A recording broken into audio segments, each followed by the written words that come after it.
শাশুড়ি মা সব জেনে বুঝে একটা বোবা মেয়েকে আমার কাছে বিয়ে দিয়েছেন। আপনার মেয়ে আমার কোনো কথাই বোঝে না, কি করে আপনার মেয়েকে নিয়ে সংসার করি বলুন তো? আপনার মেয়ের সাথে মনের একটা কথাও বলতে পারি না। আমার কোনো কিছুর প্রয়োজন হলে তাকে হাতের ইশারায় বোঝাতে হয়। এমতাবস্থায় কিভাবে আমি তাকে নিয়ে সংসার করি বলুন তো? শাশুড়ি মা মেয়ের জামাইয়ের মুখ থেকে এরকম ধরনের কথা শুনে আমার হৃদয়টা ভেঙে গেল। আমি বললাম, বাবা তুমি কোনো চিন্তা করো না, তোমার সংসারের প্রয়োজনীয় কাজকর্ম প্রয়োজন হলে আমি নিজে করে দেব। তারপরও তুমি আমার মেয়েকে কষ্ট দিও না, তুমি আমার মেয়েকে ছেড়ে চলে যেও না। জামাইবাবু বলল, শাশুড়ি মা আমি আপনার মেয়ের সাথে সংসার করতে পারি, আর এর জন্য আপনাকে আমার কিছু কথা শুনতে হবে। আমি বললাম, কি এমন কথা জামাইবাবু? তারপর বন্ধুরা জামাইবাবু যা বলল বন্ধুরা বাকিটা গল্পেই বলছি। বন্ধুরা আমি আশা করব তোমরা ধৈর্য ধরে আমার পুরো গল্পটা শুনবে, নিশ্চয়ই অনেক মজা পাবে। তাহলে চল বন্ধুরা কথা না বাড়িয়ে মূল গল্পে চলে যাই। হ্যালো বন্ধুরা, আমি অন্তরা ঘোষ, কলকাতার একজন নাগরিক। আমার জীবনটা একটা গল্পের মতো, যেখানে সুখ দুঃখ হাসি কান্না সব মিলেমিশে একাকার। 5 বছর আগে আমার স্বামী আমাকে আর আমার 3 সন্তানকে ছেড়ে চলে যান। আমার বড় ছেলে তুর্য আর ছোট ছেলে অব্রদ্বীপ এখন শ্রীলঙ্কায় থাকে, তাদের নিজেদের জীবন গড়তে ব্যস্ত। আর আমার একমাত্র মেয়ে রিমঝিম আমার সঙ্গে এই বাড়িতে থাকে। কিন্তু জীবন তো সব সময় আমাদের পছন্দ মতো চলে না, তাই না?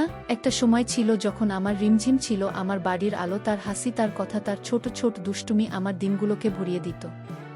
কিন্তু হঠাৎ একদিন সেই হাসি খুশি মেয়েটার জীবনে অন্ধকার নেমে এল। একটা অসুখ তাকে কেড়ে নিল, তার কথা বলার ক্ষমতা। আমার রিমঝিম প্যারালাইসিস এ আক্রান্ত হয়ে বাক প্রতিবন্ধী হয়ে গেল। সেই দিন থেকে আমার মনের মধ্যে একটা ভয়, একটা চিন্তা বাসা বেঁধেছে। আমার মেয়ের ভবিষ্যৎ কি হবে? আমি একা মা, একটা বিলো বা নারী। আমার ছেলেরা দূরে থাকে, তাদের নিজেদের জীবন আছে। আমি আর রিমঝিম এই বাড়িতেই একসঙ্গে দিন কাটাই। কিন্তু রিমঝিমের এই অবস্থা দেখে আমার মনের মধ্যে একটা ঝড় বয়ে যায়। কে বিয়ে করবে আমার এই মেয়েকে? কে তাকে মেনে নেবে? আমি রাতের পর রাত ঘুমোতে পারতাম না, শুধু ভাবতাম আমার মেয়ের জীবনটা কিভাবে সাজাবো। একদিন আমাদের পাড়ার একজন ঘটক এলেন।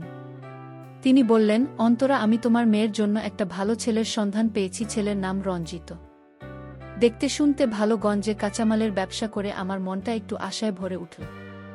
আমি ভাবলাম হয়তো এই ছেলেটাই আমার মেয়ের জীবনে নতুন আলো আনতে পারবে। কিন্তু সেই সঙ্গে একটা ভয়ও হচ্ছিল। রঞ্জিত কি জেনে শুনে আমার মেয়ের এই অবস্থা মেনে নেবে? রঞ্জিত যখন প্রথম আমাদের বাড়িতে এল, আমি তার চোখে একটা আন্তরিকতা দেখলাম। সে রিমঝিমের সঙ্গে কথা বলার চেষ্টা করল, যদিও রিমঝিম শুধু মাথা নাড়িয়ে হাসল। আমি তাকে সব খুলে বললাম, রিমঝিমের অসুখের কথা, তার কথা বলতে না পারার কথা। রঞ্জিত শান্তভাবে শুনল, তারপর বলল, আমি বুঝেছি আন্টি, আমি রিমঝিমকে মেনে নিতে প্রস্তুত। তার কথাই আমার মনটা একটু হালকা হলো, কিন্তু পুরোপুরি ভরসা আসেনি। কিছুদিন পর রিমঝিম আর রঞ্জিতের বিয়ে হয়ে গেল। ছোট্ট একটা অনুষ্ঠানে আমার মেয়ে তার নতুন জীবন শুরু করল। আমি মনে মনে প্রার্থনা করলাম যেন এই সংসারটা টিকে থাকে। কিন্তু বন্ধুরা, বিয়ের পর থেকেই আমার মনের মধ্যে একটা অস্থিরতা কাজ করতে লাগল। রিমঝিম কি পারবে রঞ্জিতের সঙ্গে সংসার করতে? তার এই অবস্থায় কি সে রঞ্জিতের প্রত্যাশা পূরণ করতে পারবে? প্রথম কয়েকটা দিন সবকিছু ঠিকঠাকই চলছিল। রঞ্জিত মাঝে মধ্যে আমার সঙ্গে ফোন এ কথা বলতো, মা রিমঝিম ভালো আছে, আমরা ঠিক আছি। কিন্তু তার গলার স্বরে কি যেন একটা লুকানো ছিল। আমি বুঝতে পারছিলাম সে হয়তো পুরোপুরি খুশি নয়। আমার মনের ভয়টা আরও বেড়ে গেল।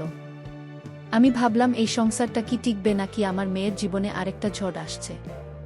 একদিন সকালে রঞ্জিত হঠাৎ আমাদের বাড়িতে চলে এল, তার মুখটা গম্ভীর, চোখে একটা অস্থিরতা। আমি জিজ্ঞেস করলাম, কি হয়েছে বাবা, সব ঠিক আছে তো? রঞ্জিত একটু থেমে বলল, শাশুড়িমা আমি চেষ্টা করছি, কিন্তু রিমঝিম আমার কোনো কথাই বুঝতে পারে না। আমি কিভাবে এভাবে সংসার চালাবো? তার কথাগুলো আমার বুকে ছুরির মতো বিঁধল। আমি কি বলবো, কি করব বুঝতে পারছিলাম না। মনে মনে ভাবছিলাম, আমার মেয়ের সংসার কি এত তাড়াতাড়ি ভেঙে যাবে? রঞ্জিতের কথাগুলো আমার মনে ঝড় তুলে দিল। আমি চুপ করে বসে রইলাম, মাথায় শুধু একটাই চিন্তা, আমার রিমঝিমের সংসার কি তবে এত সহজে ভেঙে যাবে? আমি তাকে শান্ত গলায় বললাম, বাবা তুমি তো জানতে রিমঝিমের অবস্থা, তুমি তাকে ভালোবেসে বিয়ে করেছ, একটু ধৈর্য ধরো, সব ঠিক হয়ে যাবে। কিন্তু আমার কথায় রঞ্জিতের মুখের ভাব বদলাল না। সে শুধু মাথা নেড়ে বলল, আমি চেষ্টা করছি শাশুড়িমা, কিন্তু এটা সত্যিই কঠিন।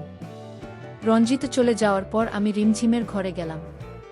আমার মেয়ে বিছানায় বসে জানালার বাইরে তাকিয়েছিল, তার চোখে একটা নিঃশব্দ কষ্ট। আমি তার পাশে বসে তার হাত ধরলাম। রিমঝিম আমার দিকে তাকিয়ে একটু হাসল, কিন্তু আমি বুঝতে পারলাম তার মনের মধ্যে কি যেন চলছে। আমি তাকে বললাম, মা তুই চিন্তা করিস না, আমি আছি তোর পাশে। কিন্তু আমার নিজের মনের ভয় কাটছিল না। পরের দিন আমি আমার পুরনো বন্ধু মালতীকে ফোন করলাম। মালতী আমার স্কুলের বন্ধু, সব সময় আমার পাশে থেকেছে। আমি তাকে সব খুলে বললাম, রিমঝিমের বিয়ে, রঞ্জিতের অভিযোগ। আমার চিন্তা। মালতী শান্ত গলায় বলল, অন্তরা তুই একটু সময় দে, রঞ্জিত হয়তো এখনও রিমঝিমকে পুরোপুরি বুঝতে পারেনি, তুই ওদের সঙ্গে আর একটু সময় কাটা, দেখিস সব ঠিক হয়ে যাবে। তার কথায় আমার মনে একটু ভরসা জাগল। আমি ঠিক করলাম রঞ্জিত এর বাড়িতে গিয়ে কিছুদিন থাকব, হয়তো আমার উপস্থিতি ওদের শান্তি আনতে পারবে। আমি রিমঝিমকে নিয়ে রঞ্জিত এর বাড়িতে চলে গেলাম। সেখানে গিয়ে দেখলাম রঞ্জিত সারাদিন ব্যবসায় ব্যস্ত থাকে, আর রিমঝিম বাড়িতে একা একা সময় কাটায়। আমি ঠিক করলাম আমি রিমঝিমকে সংসারের কাজে সাহায্য করব, আর রঞ্জিত এর সঙ্গে কথা বলে তাকে বোঝানোর চেষ্টা করব। প্রথম কয়েকটা দিন আমি রান্না করলাম, বাড়ি গোছালাম, রিমঝিমকে ছোট ছোট কাজ শেখানোর চেষ্টা করলাম। রিমঝিম চেষ্টা করত, কিন্তু তার শারীরিক অবস্থার জন্য অনেক কিছুই তার পক্ষে সম্ভব হতো না। রঞ্জিত বাড়ি ফিরলে আমি তার সঙ্গে গল্প করতাম, তার দিন কেমন কাটল সেসব জিজ্ঞেস করতাম। সে কথা বলতে বলতে একটু হাসত, কিন্তু আমি বুঝতে পারছিলাম তার মনে এখনো কি যেন একটা খটকা রয়ে গেছে। একদিন রাতে খাওয়ার পর রঞ্জিত হঠাৎ বলে উঠল, শাশুড়িমা আপনি এত কিছু করছেন, কিন্তু রিমঝিমের সঙ্গে যে আমার দূরত্বটা তৈরি হচ্ছে সেটা কিভাবে কমবে? আমি তার সঙ্গে মন খুলে কথা বলতে পারি না। আমি তাকে বললাম, বাবা, সম্পর্ক গড়তে সময় লাগে, তুমি রিমঝিম কি একটু বোঝার চেষ্টা করো, সে কথা বলতে পারে না, কিন্তু তার মনের কথা বোঝার জন্য তোমার চেষ্টা দরকার। রঞ্জিতের কথা শুনে আমার মনটা আরও ভারী হয়ে গেল। আমি তাকে বললাম, বাবা আমি জানি এটা সহজ নয়, কিন্তু রিমঝিমের মনের কথা বোঝার জন্য তুমি তার চোখের দিকে তাকাও, তার অঙ্গিভঙ্গি লক্ষ্য করো। তোমার সঙ্গে থাকতে চায়, শুধু প্রকাশ করতে পারে না। আমার কথায় সে চুপ করে রইল, যেন কিছু একটা ভাবছে। আমার মনে হলো হয়তো আমার কথাগুলো তার মনে কিছুটা প্রভাব ফেলেছে। কিন্তু সেই রাতে আমি ঘুমোতে যাওয়ার আগে রঞ্জিত এর দিকে তাকিয়ে দেখলাম তার চোখে একটা অদ্ভুত চিন্তার ছায়া। সে আমার দিকে তাকিয়ে বলল, শাশুড়িমা আমার মনে হয় এভাবে চললে আমার আর রিমঝিমের মধ্যে কখনো সত্যিকারের বোঝাপড়া হবে না। তার কথায় আমার বুকটা ধক করে উঠল। আমি ভাবলাম, এখন কি হবে? রঞ্জিত কি সত্যিই রিমঝিমকে ছেড়ে চলে যাবে? রঞ্জিতের কথাগুলো আমার মনের মধ্যে ঘুরপাক খাচ্ছিল। আমি রাতে ঘুমোতে পারলাম না, শুধু ভাবছিলাম আমার মেয়ের সংসার কি তবে সত্যি ভেঙে যাবে। সকালে উঠে আমি রিমঝিমের পাশে গিয়ে বসলাম। তার মুখের দিকে তাকিয়ে আমার বুকটা হু হু করে উঠল। আমি তার হাত ধরে বললাম, মা তুই চিন্তা করিস না, আমি সব ঠিক করে দেব। রিমঝিম আমার দিকে তাকিয়ে একটু হাসল, কিন্তু তার চোখে একটা নিঃশব্দ প্রশ্ন ছিল। আমি ঠিক করলাম রঞ্জিত এর সঙ্গে আরেকবার খোলাখুলি কথা বলবো। সেদিন বিকেলে রঞ্জিত বাড়ি ফিরলে আমি তাকে ডেকে বসালাম। আমি বললাম, বাবা আমি জানি তুমি অনেক চেষ্টা করছো, কিন্তু রিমঝিমের সঙ্গে তোমার সম্পর্কটা আরেকটু সময় দিয়ে গড়ে তুলতে হবে। তুমি কি তাকে একটু বোঝার চেষ্টা করবে? রঞ্জিত চুপ করে রইল, তারপর বলল, শাশুড়িমা আমি চাইলেও রিমঝিমের সঙ্গে মনের কথা শেয়ার করতে পারি না। এটা আমার জন্য কঠিন। আমার মনটা ভেঙে পড়ল, কিন্তু আমি হাল ছাড়লাম না। আমি বললাম, বাবা তুমি যদি চাও আমি তোমাদের বাড়িতে আরও কিছুদিন থাকব। আমি রিমঝিমকে সংসারের কাজ শেখাব, তোমার সঙ্গে তার বোঝাপড়া তৈরি করতে সাহায্য করব। রঞ্জিত একটু ভেবে বলল, ঠিক আছে মা, আপনি থাকলে হয়তো কিছুটা সুবিধা হবে। তার কথায় আমার মনে একটু আশার আলো জ্বলল। পরদিন থেকে আমি রঞ্জিতের বাড়িতে আরও বেশি সময় দিতে শুরু করলাম। আমি রান্না করতাম, বাড়ির কাজ গুছিয়ে দিতাম, আর রিমটিমকে ছোট ছোট কাজে জড়িয়ে রাখতাম। রিমঝিম চেষ্টা করত, কখনো হাতের ইশারায় আমাকে কিছু বোঝাতো, কখনো হাসত। আমি দেখলাম রঞ্জিত মাঝে মধ্যে রিমঝিমের দিকে তাকিয়ে একটু হাসছে। আমার মনে হলো হয়তো সবকিছু ঠিক হয়ে যাবে। কিন্তু একদিন বিকেলে রঞ্জিত বাড়ি ফিরল একটা মিষ্টির প্যাকেট হাতে নিয়ে। আমি অবাক হয়ে জিজ্ঞেস করলাম, এটা কি বাবা কোনো সুখবর? রঞ্জিত হেসে বলল, না মা, এমনি আপনার জন্য নিয়ে এলাম।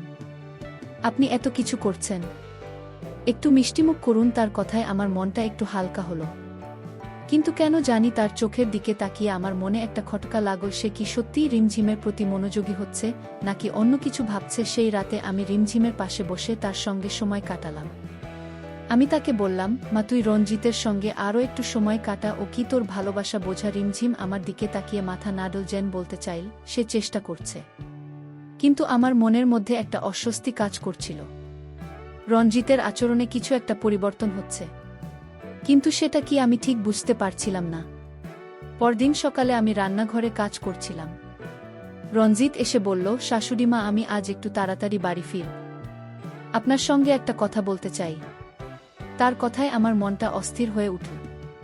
করতে চাই সে রিমঝিমের সঙ্গে তার সম্পর্কের কথা নাকি অন্য কিছু। আমি বললাম, ঠিক আছে বাবা, তুমি এসো, আমি অপেক্ষা করব। কিন্তু আমার মনের ভয়টা আরও বেড়ে গেল। সেই দিন বিকেলে রঞ্জিত বাড়ি ফিরল। আমি তাকে দেখে বুঝলাম তার মনে কিছু একটা চলছে। আমি তাকে জিজ্ঞেস করলাম, কি বলতে চাও বাবা। রঞ্জিত একটু স্থিতস্থ করে বলল, শাশুড়িমা আমি আপনাকে কিছু বলতে চাই, কিন্তু আপনি দয়া করে ভুল বুঝবেন না। তার কথায় আমার বুকটা ধড়াস করে উঠল। আমি ভাবলাম এখন কি হবে। রঞ্জিত কি এমন কিছু বলবে যে আমার মেয়ের সংসারের জন্য আরও বিপদ ডেকে আনবে। রঞ্জিতের কথায় আমার মনটা অস্থির হয়ে উঠল। আমি শান্ত গলায় বললাম, বাবা তুমি নির্দ্বিধায় বলো, আমি কিছু মনে করব না। কিন্তু আমার মনের ভিতরে একটা ঝড় বয়ে যাচ্ছিল। রঞ্জিত একটু থেমে চোখ নামিয়ে বলল, শাশুড়িমা আমি রিমঝিমের সঙ্গে সংসার চালাতে চেষ্টা করছি, কিন্তু আমার মনে হয় এটা ঠিকঠাক চলছে না। আমি একা একা মনের কথা শেয়ার করতে পারি না। তার কথায় আমার বুকটা মচড়ে উঠল। আমি ভাবলাম এখন কি করব। আমি গভীর শ্বাস নিয়ে বললাম, বাবা আমি জানি এটা সহজ নয়, কিন্তু তুমি রিমঝিমকে সময় দাও। আমি তোমাদের পাশে আছি, তুমি যদি চাও আমি আরও বেশি সময় এখানে থাকব, তোমাদের সংসারটা গোছাতে সাহায্য করব। রঞ্জিত একটু চুপ করে থেকে বলল, ঠিক আছে মা, আপনি থাকলে আমার মনটা একটু হালকা হয়। তার কথায় আমার মনে একটু ভরসা জাগল, কিন্তু তার চোখের দিকে তাকিয়ে আমার মনে একটা অস্বস্তি হচ্ছিল। পরের দিন থেকে আমি আরও বেশি মনোযোগ দিয়ে রিমঝিম আর রঞ্জিত এর সংসারের দিকে নজর দিলাম। আমি রিমঝিমকে সংসারে ছোট ছোট কাজে জড়িয়ে রাখতাম। কখনো তাকে রান্নাঘরে সবজি কাটতে বলতাম, কখনো বাড়ির জিনিসপত্র গোছাতে বলতাম। রিমঝিম হাসি মুখে চেষ্টা করত, আর আমি তার পাশে থেকে তাকে উৎসাহ দিতাম। রঞ্জিত বাড়ি ফিরলে আমি তাকে রিমঝিমের ছোট ছোট প্রচেষ্টার কথা বলতাম, যাতে তার মনে একটু ভালোবাসা জাগে। একদিন সন্ধ্যায় রঞ্জিত বাড়ি ফিরল একটা ফুলের তোলা হাতে নিয়ে। আমি অবাক হয়ে জিজ্ঞেস করলাম, এটা কার জন্য বাবা। রঞ্জিত হেসে বলল, শাশুড়িমা এটা রিমঝিমের জন্য। আমি ভাবলাম ওর জন্য কিছু করলে হয়তো ওর মনটা একটু খুশি হবে। আমি খুশি হয়ে রিমঝিমকে ডাকলাম। রিমঝিম ফুলের তোড়া দেখে হাসল, তার চোখে একটা আলো জ্বলে উঠল। আমার মনে হলো হয়তো রঞ্জিত সত্যি চেষ্টা করছে। কিন্তু সেই রাতে খাওয়ার পর রঞ্জিত আমাকে একা ডেকে বলল, শাশুড়িমা আমি রিমঝিম ম্যান্ডানো সত্যি চেষ্টা করছি, কিন্তু আমার মনে হয় আমার মনের কথা কাউকে বলতে না পারলে আমি পাগল হয়ে যাব। তার কথায় আমি বুঝলাম সে এখনও রিমঝিমের সঙ্গে মানসিকভাবে একাত্ম হতে পারছে না। আমি বললাম, বাবা তুমি আমার সঙ্গে তোমার মনের কথা শেয়ার করতে পারো, আমি তোমার মায়ের মতো। রঞ্জিত আমার দিকে তাকিয়ে একটু হাসল, কিন্তু তার হাসিতে কি যেন একটা লুকিয়েছিল। পরদিন সকালে আমি রান্নাঘরে কাজ করছিলাম। রঞ্জিত এসে বলল, শাশুড়িমা আজ আমি আপনার সঙ্গে একটু বাজারে যেতে চাই, আপনি আমার সঙ্গে গল্প করলে আমার মনটা হালকা হয়। আমি হেসে রাজি হলাম। আমরা একসঙ্গে বাজারে গেলাম, আর রঞ্জিত আমার সঙ্গে হাসি মুখে গল্প করতে লাগল। সে তার ব্যবসার কথা, তার ছোটবেলার গল্প বলল। আমি শুনতে শুনতে ভাবলাম হয়তো এইভাবে তার মনটা রিমঝিমের প্রতি আরও নরম হবে। কিন্তু বাজার থেকে ফেরার পথে রঞ্জিত হঠাৎ বলল, শাশুড়িবা আপনার সঙ্গে কথা বললে আমার মনে হয় আমি আমার মায়ের সঙ্গে কথা বলছি। আপনি আমার জন্য অনেক কিছু করছেন। তার কথায় আমার মনটা একটু হালকা হলো, কিন্তু সেই সঙ্গে একটা অস্বস্তিও জাগল। রঞ্জিতের আচরণে কিছু একটা পরিবর্তন হচ্ছে, কিন্তু সেটা কি রিমঝিমের জন্য ভালো নাকি অন্য কিছু। আমার মনের ভয়টা আরও গাঢ় হয়ে উঠল। সেই রাতে আমি রিমঝিমের পাশে বসে তার হাত ধরে বললাম, মা তুই রঞ্জিত এর সঙ্গে আরও একটু সময় কাটা। আমি জানি তুই কথা বলতে পারিস না, কিন্তু তোর ভালোবাসাও বুঝবে। রিমঝিম আমার দিকে তাকিয়ে মাথা নাড়ল, কিন্তু আমার মনের মধ্যে একটা প্রশ্ন ঘুরছিল, রঞ্জিত কি সত্যিই রিমঝিমকে বুঝতে চাইছে নাকি তার মনে অন্য কিছু চলছে। রঞ্জিতের কথা আমার মনের মধ্যে একটা অস্থিরতা তৈরি করছিল। তার আচরণে কিছু একটা পরিবর্তন হচ্ছে। কিন্তু সেটাকে রিমঝিমের জন্য ভালো নাকি আমার ভয়কে আরও বাড়িয়ে তুলবে। আমি ঠিক করলাম আমি আরও সতর্ক থাকব। আমি রিমঝিমের পাশে থাকব আর রঞ্জিতের মনোভাব বোঝার চেষ্টা করব। সকালে উঠে আমি রান্নাঘরে গেলাম। ঝিমঝিমকে সঙ্গে নিয়ে আমি তাকে বললাম, মা আজ তুই আমার সঙ্গে রান্না শিখবি, রঞ্জিতের জন্য কিছু ভালো খাবার বানাব। রিমঝিম হাসল, তার চোখে একটা উৎসাহ দেখলাম। আমি রিমঝিমকে ছোট ছোট কাজে জড়িয়ে রাখলাম। সেই সবজি ধুয়ে দিল। আমি তাকে চামচ দিয়ে মশলা মাখতে শেখালাম। রিমঝিম চেষ্টা করছিল আর আমি তার পাশে থেকে তাকে উৎসাহ দিচ্ছিলাম। আমার মনে হলো এই ছোট ছোট মুহূর্তগুলো হয়তো রঞ্জিতের মনে রিমঝিমের প্রতি একটু ভালোবাসা জাগাতে পারবে। কিন্তু আমার মনে রাখনে সেই অস্বস্তিটা তখনও রয়ে গেছে। সন্ধ্যায় রঞ্জিত বাড়ি ফিরল। আমি আর রিমঝিম মিলে তার জন্য একটা সুন্দর খাবারের আয়োজন করেছিলাম। রঞ্জিত টেবিলে বসে খাবার দেখে বলল, শাশুড়িমা এত কিছু বানিয়েছেন, আপনি সত্যিই অনেক পরিশ্রম করেন। আমি হেসে বললাম, বাবা এটা শুধু আমি না, রিমঝিম আমার সঙ্গে কাজ করেছে। রঞ্জিত রিমঝিমের দিকে তাকিয়ে একটু হাসল।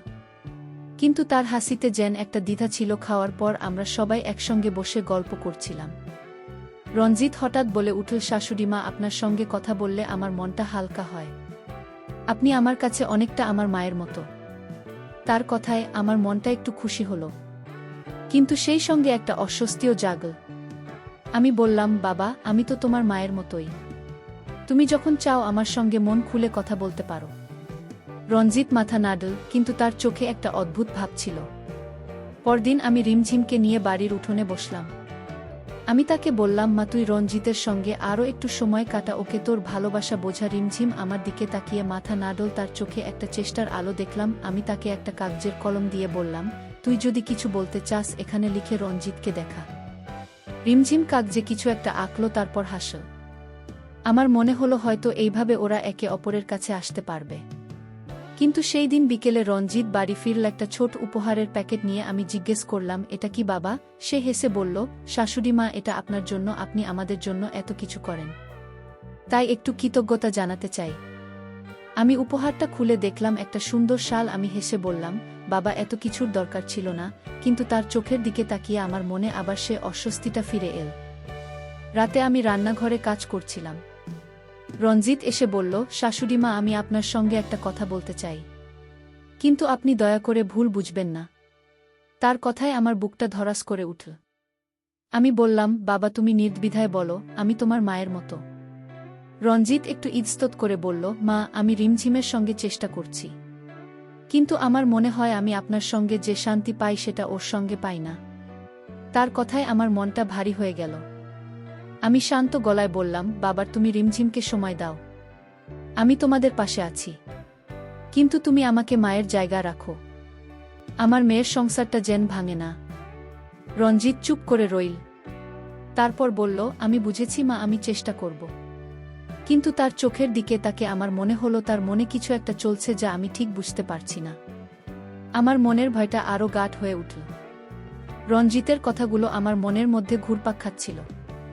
তার চোখে যে অদ্ভুত ভাব দেখেছিলাম তা আমাকে রাতে ঘুমোতে দেয়নি। আমি ভাবছিলাম রঞ্জিত কি সত্যিই রিমঝিমের সঙ্গে সম্পর্ক করতে চায় নাকি তার মনে অন্য কিছু চলছে। আমি ঠিক করলাম আমি আরও সতর্ক থাকব, আর রিমঝিমের সংসারের দিকে আরও বেশি নজর দেব। সকালে উঠাম, রিমকে বললাম, মা আজ আমরা একসঙ্গে বাড়ির কাজ করব। তুই রঞ্জিতের জন্য তার পছন্দের খাবার বানাতে আমাকে সাহায্য কর। রিমঝিম হাসল, তার চোখে একটা উৎসাহ দেখলাম। আমি আর রিমঝিম মিলে রান্নাঘরে কাজ শুরু করলাম। আমি তাকে রঞ্জিতের পছন্দের মাছের ঝোল বানানোর কৌশল শেখালাম। রিমঝিম হাতের ইশারায় আমাকে কিছু বলতে চাইল। তারপর একটা কাগজে লিখল, মা আমি রঞ্জিতকে খুশি করতে চাই। আমার চোখে পানি এসে গেল। আমি তার মাথায় হাত বুলিয়ে বললাম, তুই চেষ্টা করছিস মা, এটাই যথেষ্ট। রঞ্জিত একদিন বুঝবে, কিন্তু আমার মনের ভয়টা যেন কাটছিল না। সন্ধ্যায় রঞ্জিত বাড়ি ফিরল। খাবার টেবিলে বসে সে মাছের ঝোল খেয়ে বলল, শাশুড়ি মা এটা তো আমার খুব পছন্দের। আপনি কিভাবে জানলেন? আমি হেসে বললাম, বাবা এটা রিমঝিমের হাতে বানানো, আমি শুধু তাকে সাহায্য করেছি। রঞ্জিত রিমঝিমের দিকে তাকিয়ে একটু হাসল, তারপর বলল, ভালো হয়েছে রিমঝিম, আমার মনে হলো হয়তো এই ছোট ছোট প্রচেষ্টা তাদের মধ্যে একটা সেতু তৈরি করতে পারবে। কিন্তু সেই রাতে খাওয়ার পর রঞ্জিত আমাকে একা ডেকে বলল, শাশুড়ি মা আপনার সঙ্গে একটা গুরুত্বপূর্ণ কথা বলতে চাই। আমার বুকটা ধরাস করে উঠল। আমি বললাম, বলো বাবা, কি কথা? রঞ্জিত একটু ইতস্তত করে বলল, মা, আমি রিমঝিমের সঙ্গে চেষ্টা করছি, কিন্তু আমার মনে হয় আমি আপনার কাছে যে শান্তি পাই সেটা ওর কাছে পাই না। আপনি আমার সঙ্গে এত সুন্দর করে কথা বলেন, আমার মনের কথা বোঝেন। তার কথায় আমার মনটা ভারী হয়ে গেল। আমি শান্ত গলায় বললাম, বাবা, আমি তোমার মায়ের মতো, আমার কাজই হলো তোমাদের পাশে থাকা, তোমাদের সংসার ঠিক রাখা, কিন্তু তুমি রিমঝিমের দিকে আরও একটু মনোযোগ দাও, ও তোমাকে ভালোবাসে, শুধু প্রকাশ করতে পারে না। রঞ্জিত মাথা নাড়ল, কিন্তু তার চোখে যেন একটা অস্থিরতা ছিল। আমি ভাবলাম আমি আরও সতর্ক থাকব যাতে রঞ্জিতের মনের ভাব আমার মেয়ের সংসারের জন্য ক্ষতি না করে। পরদিন আমি আমার বন্ধু মালতীকে ফোন করলাম। আমি তাকে সব খুলে বললাম। রঞ্জিতের আচরণ, তার কথাবার্তা আমার মনের অস্বস্তি। মালতী বলল, অন্তরা, তুই রঞ্জিতের সঙ্গে স্পষ্ট করে কথা বল, ওকে বোঝা, রিমঝিমি ওর স্ত্রী, তুই শুধু ওদের পাশে থাকিস, কিন্তু ওদের সম্পর্কের মাঝে নিজেকে জড়াস না। মালতীর কথায় আমার মনে একটা দৃঢ়তা এল। আমি ঠিক করলাম আমি রঞ্জিতকে সঠিক পথে রাখব। সেদিন বিকেলে রঞ্জিত বাড়ি ফিরল একটা ছোট প্যাকেজ নিয়ে। আমি জিজ্ঞেস করলাম, এটা কি বাবা? সে হেসে বলল, মা, এটা রিমঝিমের জন্য। আমি ভাবলাম ওর জন্য কিছু কিনে আনি। আমি খুশি হয়ে রিমঝিমতে ডাকলাম। রিমঝিম প্যাকেটটা খুলে দেখল একটা সুন্দর কানের দুল। তার চোখে একটা খুশির আলো জ্বলে উঠল। আমার মনে হলো হয়তো রঞ্জিত সত্যিই চেষ্টা করছে। কিন্তু সেই রাতে রঞ্জিত আবার আমাকে বলল, শাশুড়িমা, আমি আপনার সঙ্গে কথা বলে যে শান্তি পাই সেটা আমার খুব দরকার। আমি চাই আপনি সবসময় আমাদের সঙ্গে থাকেন। তার কথায় আমার মনটা আবার অস্থির হয়ে উঠল। আমি ভাবলাম, রঞ্জিত কি সত্যিই রিমঝিমের সঙ্গে সম্পর্ক গড়তে চায়, নাকি তার মনে অন্য কিছু চলছে?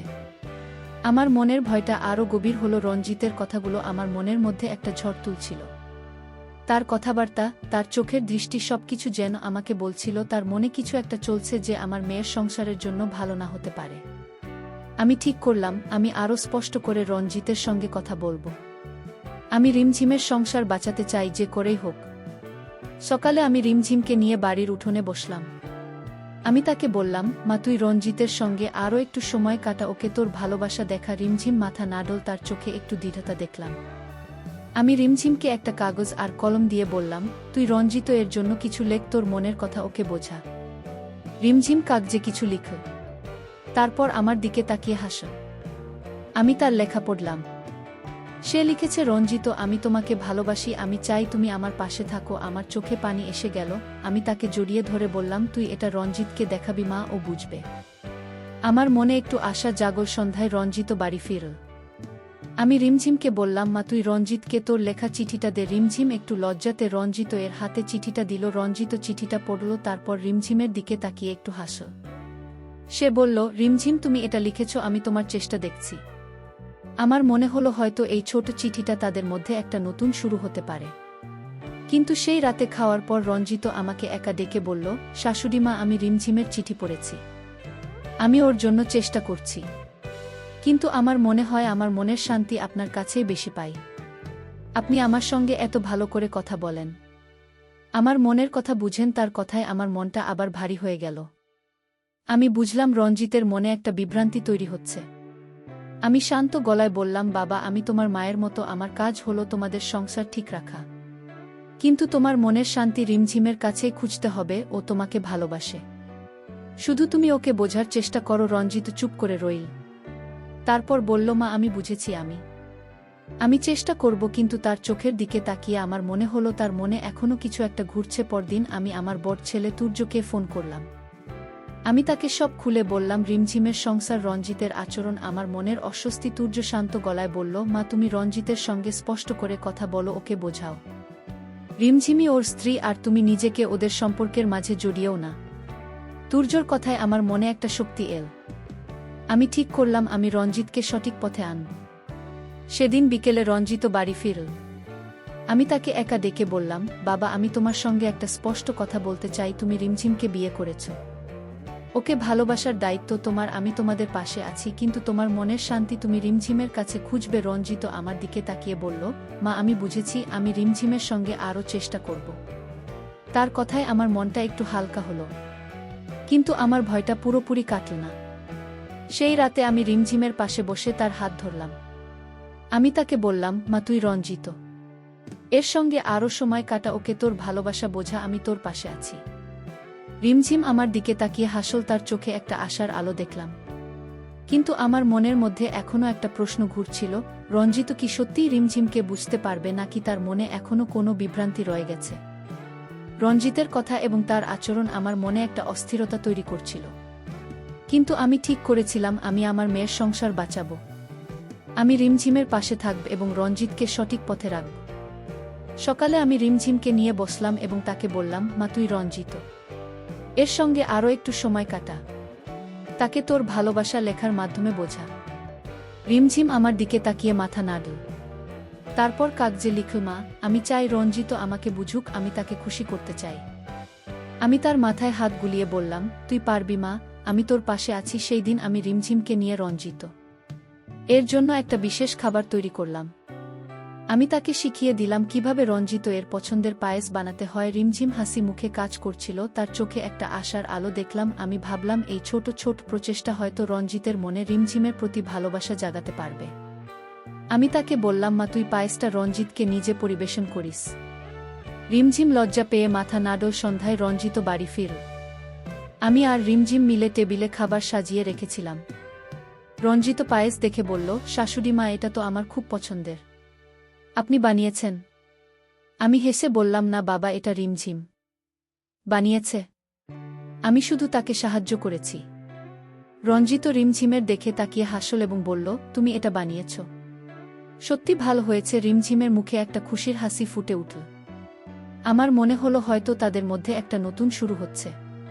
কিন্তু সেই রাতে খাওয়ার পর রঞ্জিত আমাকে একা ডেকে বলল, শাশুড়ি মা, আমি আপনার সঙ্গে একটা গুরুত্বপূর্ণ কথা বলতে চাই।